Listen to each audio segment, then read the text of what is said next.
আরজি করের ঘটনায় তাহলে কি শান্তনু সেন যেটা বলেছিলেন সেটাই সত্যি? আরজি করের রয়েছে ঘুঘুর বাসা, বিস্ফোরক দাবি করেছেন শান্তনু সেন।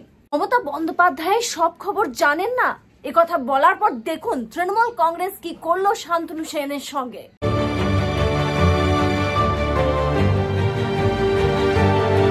নমস্কার, দ্য পাবলিক পোল ব্রেকিং নিউজে আপনাদের সকলকে স্বাগত।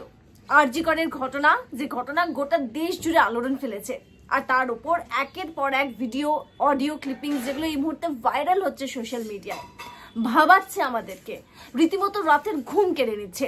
আর তারপরে শান্তনু সেনের বক্তব্য, তার ইন্টারভিউ আরো যেন আমাদের এই যন্ত্রণাটাকে বাড়িয়ে তুলেছে। তার কারণ তার বক্তব্যে মনে হয়েছে যে কিছু তো একটা আছে, কারণ তিনি এমন কিছু অভিযোগ তুলেছেন যেগুলো গুরুতর অভিযোগ। তিনি নিজের পার্সোনাল এক্সপিরিয়েন্স থেকে তার পরিবারের ঘটনা তুলে ধরেছেন সংবাদ মাধ্যমের সামনে। তিনি একটি প্রথম সারি নিউজ চ্যানেলকে যখন ইন্টারভিউ দিচ্ছিলেন, সেই ইন্টারভিউতে আরজি করের হাল হকিকত তিনি বলেছেন। তিনি বলছেন যে তার মেয়ের সঙ্গে অত্যাচার হয়েছে আরজি কর হাসপাতালে। ভাবুন, তৃণমূল কংগ্রেসের মুখপাত্র, রাজ্যসভার এমপি, প্রাক্তন এমপি এখন, যদিও বা প্রাক্তন মুখপাত্র, সেটা আসছে সেই পয়েন্টে। তবে এই গোটা বিষয়ে তিনি বলেছেন যে তার মেয়ের সঙ্গেও এমন কিছু ঘটনা ঘটেছে। তার মেয়ে অপকর্মে বা যারা যে ওখানে লবি চলে সেটার সায় দেয়নি, কোনো বাজে কাজ করেনি, এবং শান্তনু সেনের মেয়ে বলে তাকে রীতিমতো সরিয়ে রাখা হয়েছে। তিনি একটি পুজোর প্রিপারেশনে গিয়েছিলেন তার মেয়ে, কিন্তু তার ওখানকার যারা সহযোগীরা ছিল, একটা গোষ্ঠীর কথা তিনি কিন্তু স্পেসিফিক ভাবে বলতে চেয়েছেন, এমনটাই মনে হয়েছে ইন্টারভিউটা দেখে। তাকে কিন্তু তার মেয়েকে তারা ইনভলভ করেনি, তারা মেলামেশা বন্ধ করে দিয়েছিল, পুজোর কাজ থেকে দূরে থাকতে বলা হয়েছিল, ক্যান্টিনে গেলে ক্যান্টিনে তার সঙ্গে দূরত্ব বজায় রাখা হতো। কিন্তু কেন? তার কারণ যে সেই স্পেসিফিক গোষ্ঠীর সঙ্গে তাল মিলিয়ে চলতেন না, তার কোনো খারাপ কাজের সঙ্গ দিতেন না, প্রতিবাদ করতেন, সেই কারণে তার সঙ্গে এই ঘটনা ঘটেছে।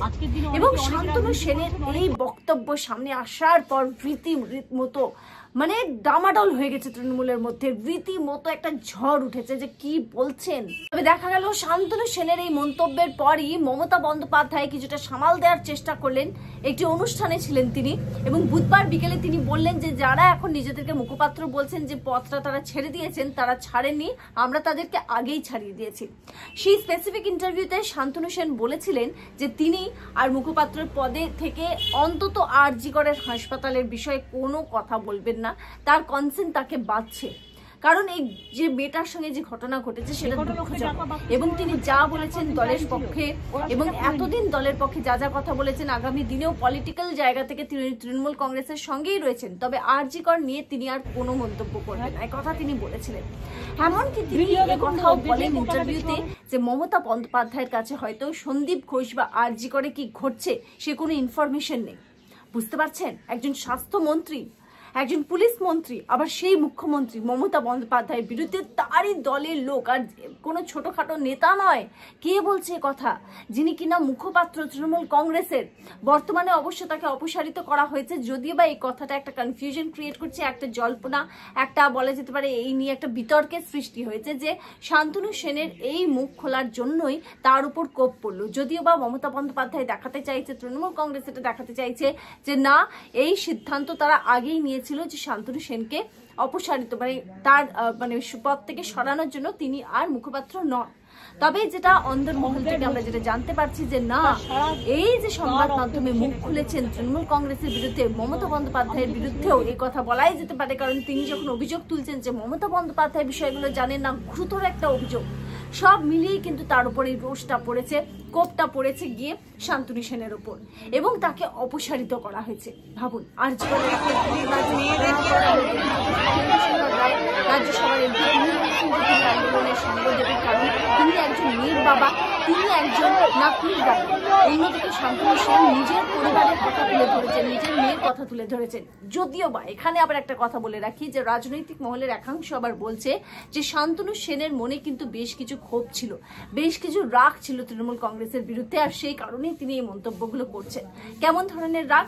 তাকে রাজ্যসভার টিকিটটা দেওয়া হলো না, তার বরানগর থেকে ফাইট করার উচিত ছিল, নির্বাচনী ফাইট, সেটা কিন্তু করতে দেওয়া হয়নি। সেখানে অন্য একজন অভিনেত্রী, আপনারা সকলে জানেন, তিনি তবে শান্তনু সেনকে কিন্তু দেওয়া হয়নি সেই গুরুত্বটা তিনি এক্সপেক্ট করেন দলে, এবং ক্রমশ যে তার গুরুত্বটা কমছে দলে সেটা নাকি তিনি বুঝতে পারছিলেন। এই বিষয়গুলো অবশ্যই সমস্তই শোনা কথা এবং আলোচনা মাত্র একটা রাজনৈতিক মহলে। আদৌ বা কি ঘটছে না ঘটছে সেটা এখনো পর্যন্ত স্পষ্ট নয়। তবে ইতিমধ্যেই যেটা মনে করা হচ্ছে, সমস্ত মহল যেটা বলছে যে না, তার এই মন্তব্য দল বিরোধী মন্তব্য বলেই কিন্তু কনসিডার করা হয়েছে।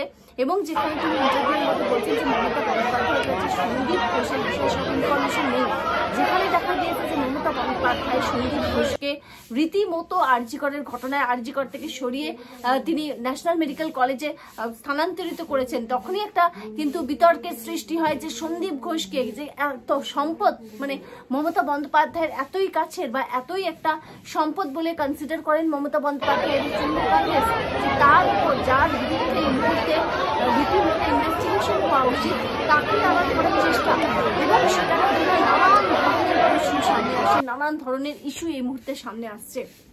তবে সবকিছুর পরে দেখা গেল এমন অবস্থা যেখানে সন্দীপ ঘোষকে নিয়ে একেবারে প্রশ্নের মুখে পড়তে হচ্ছে রাজ্যের মুখ্যমন্ত্রী মমতা বন্দ্যোপাধ্যায়কে।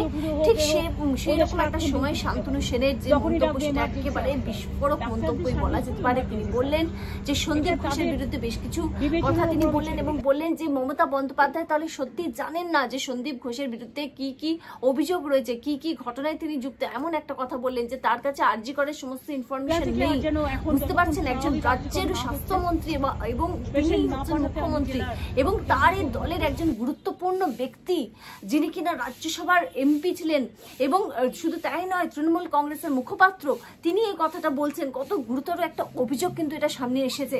যদিও বা আপনাদেরকে বললাম যে মমতা বন্দ্যোপাধ্যায় কথা বলেছেন, এবং তিনি একথাও বলেছেন যখন বলছেন যে আমরা আগেই অপসারিত করেছি যারা এখন বলছে যে তারা মুখপাত্রের পদে নয়, আরজি করে তাদের একটা ইনভলভমেন্ট আছে, এ কথাও কিন্তু কোনো একটা ভাবে ইশারায় মমতা বন্দ্যোপাধ্যায় বুঝিয়েছেন বলেই এ কথাটা কিন্তু বলছেন রাজনৈতিক মহলের একাংশ, যে আরজি করটাও যে তার দলেরই একাংশের ঘটনা বা কিছু একটা, বা বিরোধীরা এরকম একটা দেখাচ্ছেন যে আরজি করের যে ঘটনা সেটা নিয়ে রাজ্য সরকারকে মমতা বন্দ্যোপাধ্যায়কে কালিমালিপ্ত করার চেষ্টা হচ্ছে, এমনটাই কিন্তু তিনি বোঝানোর চেষ্টা করছেন। কিন্তু এই গোটা বিষয়টা নিয়ে এবং শান্তনু সেনকে অপসারিত করার পিছনে যে কারণ এটাই, এমনটাই কিন্তু মনে করছে অনেকেই। তার কারণ তিনি যে মন্তব্য করেছিলেন আরজি কর নিয়ে, সন্দীপ ঘোষকে নিয়ে এবং মমতা বন্দ্যোপাধ্যায়কে নিয়ে, সেটা খুবই গুরুতর একটা অভিযোগ, এবং সেই অভিযোগের কারণেই কিন্তু তার আজকে এই পরিণতি হয়েছে বলেই কিন্তু অনেকেই মনে করছে।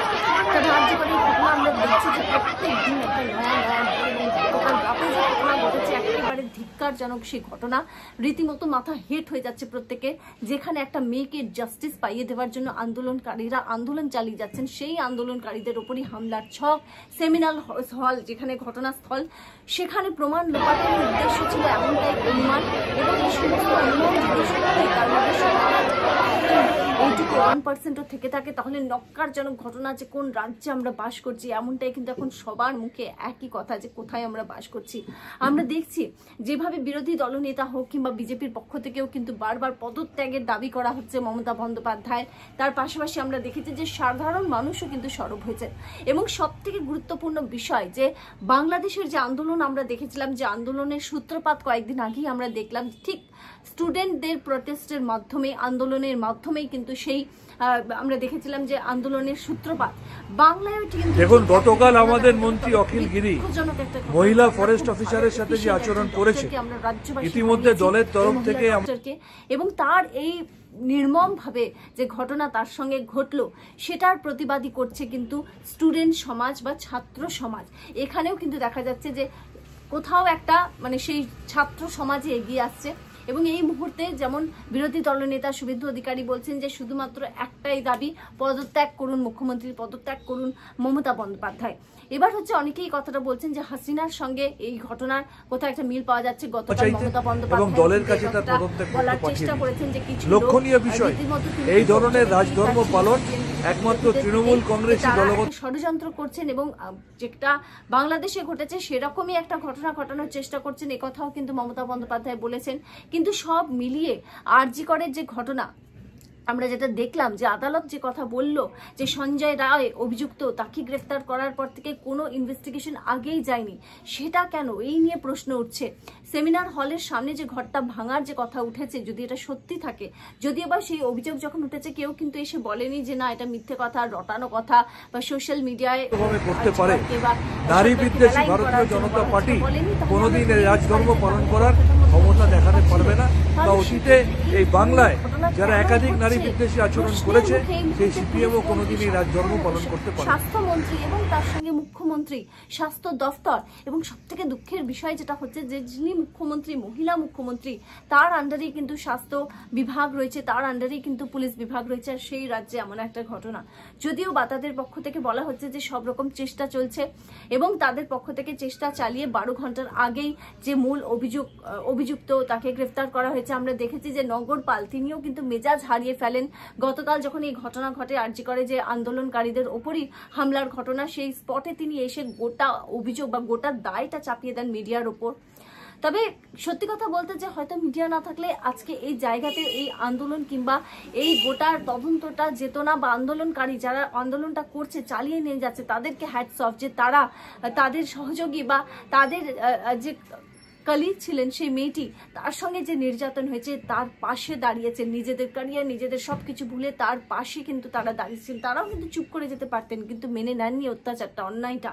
তারা বলছেন যে প্রত্যেকটা মেয়ের সেখানে কিন্তু সিকিউরিটি সুনিশ্চিত করতে হবে, যেটা খুবই স্বাভাবিক দাবি। এবং এখানেই প্রশ্ন উঠছে, যেই ঘটনাটা ঘটিয়ে থাকুক, যাই ঘটিয়ে থাকুক, সেটা পরের বিষয়, কিন্তু কেন প্রশাসন, কেন স্বাস্থ্য বিভাগ ওখানে আরজি করের মতো একটা হাসপাতালে যেখানে মহিলারা রাতে ডিউটি করছে যথেষ্ট পরিমাণে সিকিউরিটি রাখেনি? যদি নিরাপত্তা থাকতো তাহলে কিন্তু এই ঘটনাটা ঘটতো না, এই কথা আমরা বলতেই পারি। এবং এই দায়টা কিন্তু স্বীকার করা উচিত রাজ্য সরকারের, স্বাস্থ্য দপ্তরের, পুলিশ দপ্তরের এবং খোদ মুখ্যমন্ত্রীরও। আপনাদের কি মতামত? অবশ্যই আপনাদের মতামত আমাদেরকে কমেন্ট করে জানাবেন, আর দেখতে থাকবেন the public pole breaking news. ভালো থাকবেন।